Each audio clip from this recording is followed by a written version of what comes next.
रायजो राजा ब्रह्म धोरोम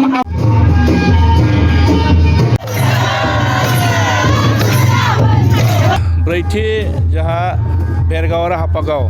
ब्रह्म धर्म आफादनि बानजायनायाव जिथु मोनसे गेवलाङै मोनसे बारदै सिख्ला बादायलायनाय मोनसे हाबाफारि सोलिगासिनो दं। खोब मोजां मोनसे परिबेक, मानोना बैसागु होननाय लोगो लोगो जों साफ्रोमबो बर'आ न'आव हाबसोना थानो हाया। मानोना बयबो जोङो गावनि गोसो गावनि जिउ गासैखौबो जों बे रंजानाय हगारसारो। दा बेनि गेजेराव जों मोनसे फोरमायो जे बैसागुआव गोबां ओंथि हाबना थाबाय, जों बयबो मिथियो। बैसागु होननाय लोगो लोगो जोंनि बे रावनि सोमोन्दो दं, जोंनि गायनाय फुनायनि सोमोन्दो दं, जोंनि हारिमुनि सोमोन्दो दं, गासिबो बेहाय हाबनानै दं। ओंखायनो दिनै जों बयबो माने रंजालि बैसागु फोरबो फालिनो थाखाय जों उदालगुरि जिल्लानि सिङाव मोनफ्रोमबो गामिनि रायजो राजाफ्रा जेरैबायदि देग्लायनि बैसागुआव गाजा गोमजायै मोनसे फालिदों, बेनो जोंनि फैबाय थानाय इयुननि थाखाय मोजां मोनसे फिथाइ आरो। ओंखायनो खालायदों बे बोथोरनि मोनसे फोरबो, रावबो जिरायना थानो हायाखै।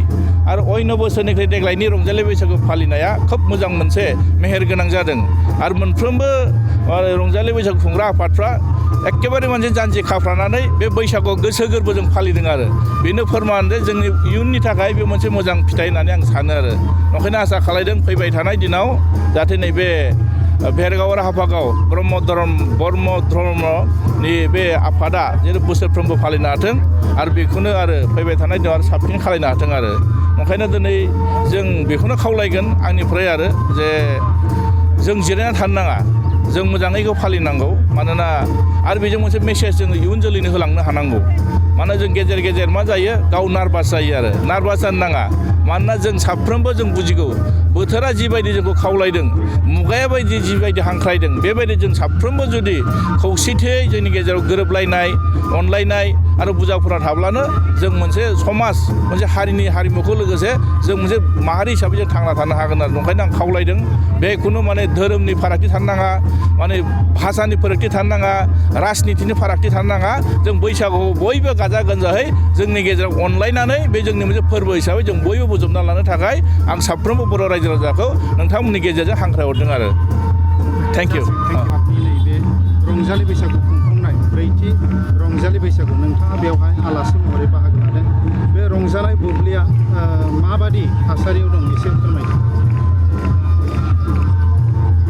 हापागाव बेरगाव ब्रह्म धोरोम सिबियारि हिसाबै जि गुदि एबा प्राइमारि कमिटि बिथांमोननि नाजानाय एबा बानजायनायजों दिनै ब्रैथि बोसोर जाबाय बिथांमोना बे रंजालि बैसागुखौ जौसाङाव लाबोनाया। आरो दिनै बे ब्रैथि बोसोरनि जि नैथि साननि जि हाबाफारि, बे नैथि साननि जि हाबाफारि बेयावहाय आंखौबो बाहागो लानाय हिसाबै बेयाव आलासि हिसाबै लिंहरदों। आरो माननि आलासि हिसाबै लिंहरनाय हिसाबै आङो बिथांमोननि खावलायनायखौ आङो आजावना लानानै दिनै बेयाव नुजाफैनो हादों। आरो बेयाव नुजाफैनानै आं खोब गोजोननाय मोनदों। मानो होनना बुङोबा दिनै जौसाङाव लाबोनायनि जि उद्देश्य, जिहेतु बेयाव जौसाङाव लाबोनायनि सिगां एबा प्लेटफर्माव लाबोनायनि सिगां गामि गामि रंजालि बैसागु जि खुङोमोन, जेरैबायदि खुङोमोन, फ्राय माने सप्तासे गाहाम खुंनायनि उनावहाय माने लोंनाय जानाया खोब बारा जादोंमोन, इनडिसिप्लिन जायोमोन। आरो लामा सामा माने हान्था मेला खालामनाय, गारि मथर बबेबा हाथाय बाजारफ्राव माने मोखाङाव हांगार फुननानै बा थालिर फस्लाफोर दामनानै बा मा होनो हौवाफ्रा हिन्जाव जानाय, हिन्जावा हौवा जानाय, बेबायदि इनडिसिप्लिन मोनसे माने थासारिजों बे बैसागुखौ खुंनाय सिगांनि बोसोरफ्राव नुनो मोन्दोंमोन। बे हिसाबै बे हापागाव बेरगाव गामिनि जायफ्रा माने समाजनि दैदेनगिरि, जायफ्रा गोरों गोरा आरो हारिमुखौ मोजां मोनग्रा, बिथांमोनहा माने खोब गोथौयै सानखांनानै बा सिन्था खालामनानै दिनैनिफ्राय 4 बोसोरनि सिगां बेखौ मोनसे प्लेटफर्माव लाबोनानै बेयाव गासै 9 रेभिनिउ गामि दङ। आरो बे गामि हिसाबै बिथांमोना लोगो नांनानै बेखौ गाजा गोमजायै बैसागु माने खुंबोबाय थादों आरो खोब बियो डिसिप्लिन जादों आरो दिनै आं बेवहाय फैनानै नुनो मोनदों जिहेथु जोङो बर' हारिया हारिमु गोनां हिसाबै बेवहाय बर' हारिनि गाननाय जोमनाय माने आर'नाइ गामसा दख'ना बा जोमग्रा बेबायदि लानानै बयबो डिसिप्लिन भाबै मोजाङै देलायनानै बेयाव फैदों आरो मोजाङै साजायनानै बेयाव बैसागु मोसानायखौ दिनै बाहागो लाफैदों आरो दामनाय देनाय बेवहाय बर'नि जायफोर माने दामजुफ्रा जोंहा माने जिअ'टेक मोनबाय गंगोना बा खाम सेरजा सिफुं बेखौ दामनानै बे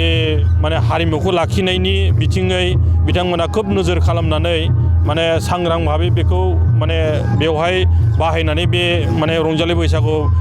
फालिदों आरो बयबो बेखौ एरियानि गासै एरियानि बा बे प्राइमारि कमिटिनि सिङाव थानाय जेसेबांखिनि रायजो राजाफोर दं बिनि अनगायैबो खाथि खालानि गामिफ्रा बेवहाय फैनानै दिनै माने बेवहाय नायफैदों बा हेफाजाब होफैदों बे खोब मोजां जादों आरो भबिष्यतआव बेबायदि खालामलांबाय थायोब्ला निस्सय जोङो हारिमुखौ गोजौसिनहालागै बा नैबे हाफागाव बेरगावनिफ्रायबो हारिमुखौ गोजौसिनहालागै बिबान बाननायाव बा माने बेखौ जौगाहोनायाव निस्सय बिथांमोना माने बाहागो लाहैनो हागोन बा बिबान बाननो हागोन होनना आं आसा खालामदों आरो फैबाय थानाय दिनाव जाहाथे बिथांमोननि साननाय हनायजों आरो लोगोसेयै जिहेथु जोंहा बियो बैसागुआ मोनसे जातीय माने उत्सब एबा फोरबो आरो जोङो जिहेतु दिनै मिथिंगाखौ लानानै थांना थायो आरो बेयावहाय जोंनि मावनाय दांनाय जोंनि गाननाय जोमनाय जानाय लोंनाय एबा जिखुनु खामानि दामानि मावनाय आबादानो जा फरायनायानो जा बेफार फालांगियानो जा जिहेतु जों प्राकृतिक भाबे माने मिथिंगाजों गोरोबनानै खामानि मावनानै थायोखाय बेवहाय गोबां रोखोमनि माने खामानि मावनायनि गेजेरजोंब्लाबो जोङो जिहेतु हारिमुखौ लाखिनायाव जोंहा माने जोंनि बर' हारि हिसाबै जेसेबांखिनि माने बेवहाय सांग्रां हारिमुखौ मोजां मोनग्रा दं बिथांमोना मावनाय दांनायनि गेजेरजोंबाबो मेथाइ खननाय रोजाबनाय मोसानाय मुसुरनाय बेफोरखौ लांफानानै जोंनि गोसोआव जे रंजानाय मोनसेखौ लानानै जों थांना थानो हायो लोगोसे जोङो बे एरियाखौ जोङो गासै खौसेयै जाहाथे जों थांना थानाय बेखौ नोजोर खालामनानै बिथांमोना जि माने दिनै ब्रैथि बोसोराव प्लेटफर्माव लाबोनानै बे रंजालि बैसागु माने खुंफैनाया खोब मोजां जादों होननानै आं बिथांमोनखौ माने खोब बाख्नायना हरदों आरो जोंनि बे हाफागाव बेरगाव जिथुनाखि रंजालि बैसागु खुंनाय बा रंजाथाइ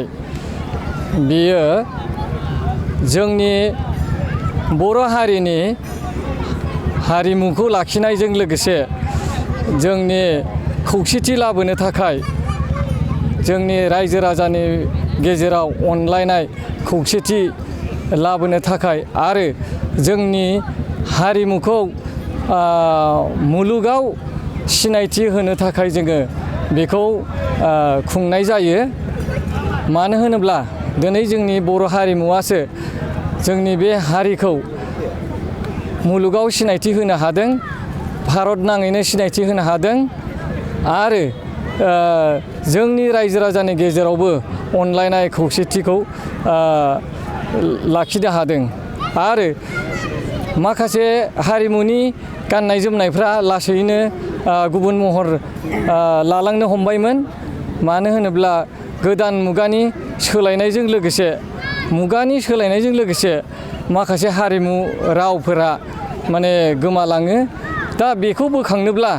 जोंनो हारिमुखौ नांथारगौ आरो रंजालि बैसागुआ बेनि मोनसे गिदिर बाहागो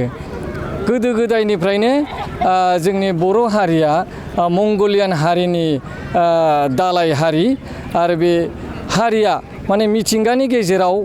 माने रायजो जाबोनाय हिसाबै मिथिंगानि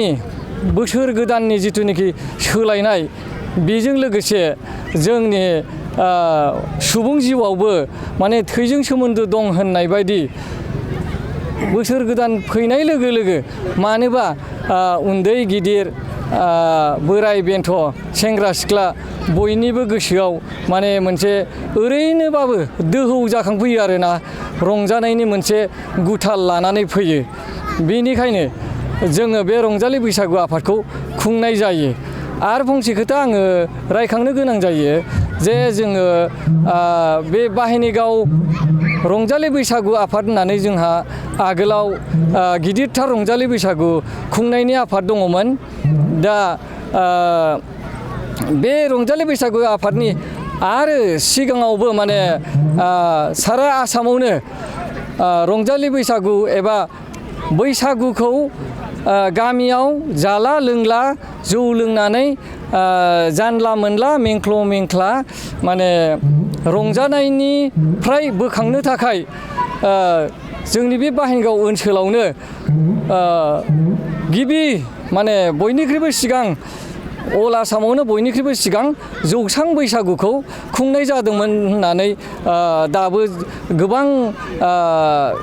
गेदेमा सुबुङा बुङो आरो माखासे लाइसिफोरावबो जोङो नायब्ला नुनो मोनगोन जे बाहेनेगाव रंजालि बैसागु आफाद एबा बे बाहेनेगावआव माने रंजालि बैसागुखौ जौस्राङाव खुंनायाव गिबि खेब माने खुंदोंमोन होननानै माने मोनसे रेकर्ड दङ एबा नाम दङ। बेखिनिखौनो आङो बुंनाय जाबाय। खुंनायनि गेजेरजों ओनसोलाव माबायदि सोलायनाय फैदों? बेखौ खुंनायनि गेजेरजोंहाय जोंनि ओनसोलाव आङो बेखौनो बुंदों जोंहा खौसेथिया बांदों, अनलायनाया बांदों, हेफाजाब होलायनाया बांदों, लोगोसे हारिनि नेरसोन आर'नाइ, गामसा, दख'ना, फालि बायदि मैया गाबनि गाननाय जोमनायजों लोगोसे बायदि मैया हारिमुनि नांगौ मुवा बेसादफोरखौ जोङो माने फोसाबबोनो हादों आरो साबसिननिफ्राय हामसिन खालामनो हादों। आरो बेजों लोगोसे जोङो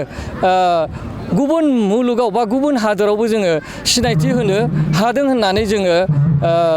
बर' हारि हिसाबै जोङो माने गोग्गानानै लानो हायो।